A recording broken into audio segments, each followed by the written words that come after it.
ಕೊಡಗಿನವರು ಟಿಪ್ಪುಗೆ ಹೆದರಿಲ್ಲ, ಸಿದ್ದು ಸುಲ್ತಾನ್ಗೆ ಹೆದರ್ತಾರಾ ಅನ್ನೋ ಪ್ರತಾಪ್ ಸಿಂಹ ಹೇಳಿಕೆಗೆ ಯತೀಂದ್ರ ಸಿದ್ದರಾಮಯ್ಯ ತಿರುಗೇಟನ್ನು ಕೊಟ್ಟಿದ್ದಾರೆ. ಪ್ರಚೋದನಕಾರಿ ಹೇಳಿಕೆ ಕೊಡೋದೇ ಪ್ರತಾಪ್ ಸಿಂಹ ಕೆಲಸ ಅಂತ ಹೇಳಿದ್ದಾರೆ. ಕೊಡಗಿನ ಜನ ಧೈರ್ಯವಂತರು, ವೀರರು ಹಾಗೂ ಒಳ್ಳೆ ಜನ. ಅಂಥವರನ್ನ ಕಲ್ಲು ಮೊಟ್ಟೆ ಎಸೆಯುವ ಮಟ್ಟಕ್ಕೆ ಬಿಜೆಪಿಯವರು ತಂದಿದ್ದಾರೆ ಅಂತ ಯತೀಂದ್ರ ಸಿದ್ದರಾಮಯ್ಯ ಹೇಳಿದ್ದಾರೆ. ಬರೀ ಈ ತರ ಪ್ರಚೋದನಕಾರಿ ಹೇಳಿಕೆಗಳು ಕೊಟ್ಟು ಇಲ್ಲದೇ ಇರೋ ವಿವಾದ ಸೃಷ್ಟಿ ಮಾಡೋದೇ ಕೆಲಸ. ಕೊಡಗಿನವ್ರನ್ನ ಪಾಪ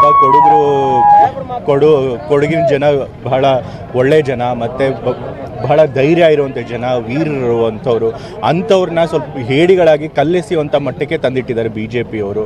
ಜೊತೆಗೆ ಒಬ್ಬ ಬಿ ಜೆ ಪಿ ಕಾರ್ಯಕರ್ತ RSS ಸಂಚಾಲಕ ಅವನ ಕೈಲಿ ಕಲ್ಲೋಡಿಸಿ ಕೊನೆಗೆ ಅವರು ನಮ್ಮ ಬಿ ಜೆ ಪಿ ಪಕ್ಷದಲ್ಲ ಕಾಂಗ್ರೆಸ್ ಪಕ್ಷ ಅಂತೇಳಿ ಸುಳ್ಳು ಹೇಳೋಷ್ಟು ಮಟ್ಟಕ್ಕೆ, ಹೀನ ಮಟ್ಟಕ್ಕೆ ಮತ್ತು ಹೇಡಿತನ ತೋರಿಸಿದ್ದಾರೆ ಬಿ ಜೆ ಪಿಯವರು. ಅದರಿಂದನೇ ಗೊತ್ತಾಗುತ್ತೆ ಅವ್ರಿಗೆ ಎಷ್ಟು ಹೆದರಿಕೆ ಇದೆ ಅಂತ ಹೇಳಿ.